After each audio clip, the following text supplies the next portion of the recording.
Hüdapar olarak bu hafta GAP'ın başkenti olan Şanlıurfa'da Siverek ve Hilvan çiftçilerinin tarımsal sulamadaki mağduriyetlerini bir farkındalık çalışmasıyla kamuoyunun gündemine sunacağız.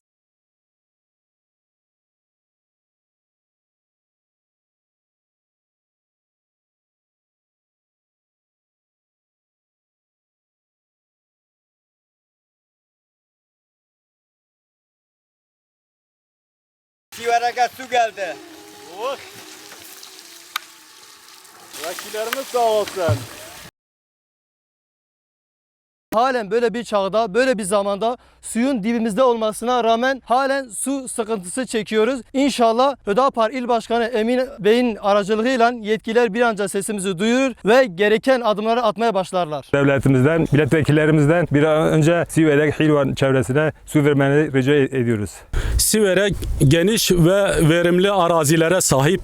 Eğer ki bu geniş ve verimli araziler suya kavuşturulmuş olsaydı bugün vatandaşlarımız 1200 kilometre öteye başka şehirlere gidip mevsimlik tarım işinde çalışmayacak olurdu. Kendi şehrinde, kendi evinde işine gidip gelirdi. Biz de Siverekli çiftçi kardeşlerimiz gibi bundan sonra göletten kovalarla suylarımızı alıp bahçemizi, ağaçlarımızı, bostanlarımızı bundan sonra böyle sulayacağız. Şanlıurfalı milletvekillerimizin canı sağ olsun. Maalesef buradan Mardin'e kadar 180 kilometrelik yolun tamamını suyu götürüyorlar. Fakat suyun dibinde olan tarlalarımız kupkuru kalmış.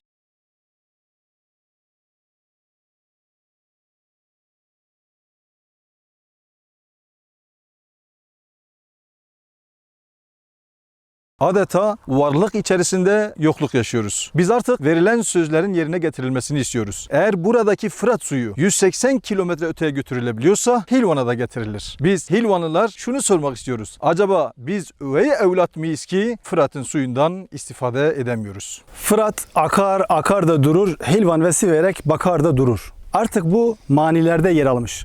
Hilvan ve Siverekler merak ediyor. Diyorlar ki biz bu memlekette üvey evlat mıyız? Neden hemen yanı başımızdaki bulunan baraj gölünden biz faydalanamıyoruz? Kuru tarıma mahkum ediliyoruz. Zarar ediyoruz. Mevsimlik tarım işçisi olarak dışarıya gitmek zorunda kalıyoruz. Çocuklarımız eğitimleri yarıda kalıyor. Çocuklar okuluna devam edemiyor. Mevsimlik tarım işçisi olarak gidiyorlar. Yollarda trafik kazası geçiriyorlar. Sulama kanallarında çocukları boğuluyor. Artık yeter ya, nereye kadar gidecek ya? Daha 40 yıl beklediler. Bir 40 yıl daha mı beklesinler? Ne olacak? Bu Şanlıurfa milletvekillerinin büyük bir ayıbıdır. Bir proje başlayacak, neredeyse yarım asrı bulacak, halen yarıda kalacak. Hilvan ve Siverek bir damla suya bile muhtaç. GAP projesi tam manasıyla bitirilmiş olsaydı bu bölgede 3,7 milyon insana iş imkanı doğacaktı. Yani Şanlıurfa'ya dışarıdan insanlar gelecekti ve burada iş bulacaklardı. Ama şu an Şanlıurfalılar dışarı gidiyorlar iş bulmak için maalesef. Bu da tekrar söylüyorum, Şanlıurfa milletvekilleri için büyük bir ayıptır. Bu ayıptan kurtulmak istiyorlarsa iktidar muhalefet fark etmez. Bir araya gelecekler, meclisi harekete geçirecekler. Tabiri caizse meclisi ayağa kaldıracaklar. İlgili bakanlıklarla görüşüp bir an önce bu projeyi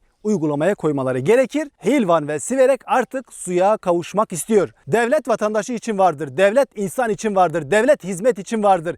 Devletin varlık sebebi insana hizmettir. Eğer bu insanlar da bu ülkenin vatandaşı ise o zaman bu hizmeti almak onların en doğal hakkıdır. Birileri çıkıp diyor ki efendim bu sulama projesinin maliyeti yüksek. Ben de onlara şu cevabı veriyorum. Diyorum ki hiçbir sulama projesinin maliyeti ithalat kadar pahalı değildir.